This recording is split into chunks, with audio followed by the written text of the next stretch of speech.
Friends, ఇది rosemary leaves అండి. Hair గ్రోత్కి చాలా మంచిది అని చెప్తే నేను ఆన్లైన్లో బుక్ చేసుకున్నాను. సో ఇది night 1 spoon rosemary leaves, 1 spoon మెంతులు, కొన్ని వాటర్ వేసి నానబెట్టుకోవాలి. ఒక్కసారి స్పూన్తో మిక్స్ చేసుకొని నానబెట్టేసుకోండి.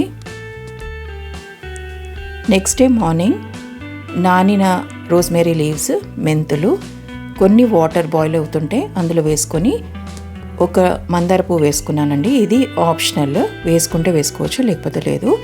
వేసుకొని ఒక 10 మినిట్స్ బాయిల్ చేసుకున్న తర్వాత అది చల్లారిన తర్వాత ఒక బాటిల్లోకి తీసుకోవాలి. స్ప్రే బాటిల్లోకి తీసుకొని వీక్లీ 2 యూస్ చేయాలండి. స్కాల్ప్ మీద మంచిగా స్ప్రే చేసుకొని కొంచెం సేపు మసాజ్ చేసుకోవాలి. ఒక 5 మినిట్స్ మసాజ్ చేసుకున్న తర్వాత ఒక 2 అవర్స్ వదిలేసేసి హెడ్ బాత్ అనేది చేసుకోవాలండి.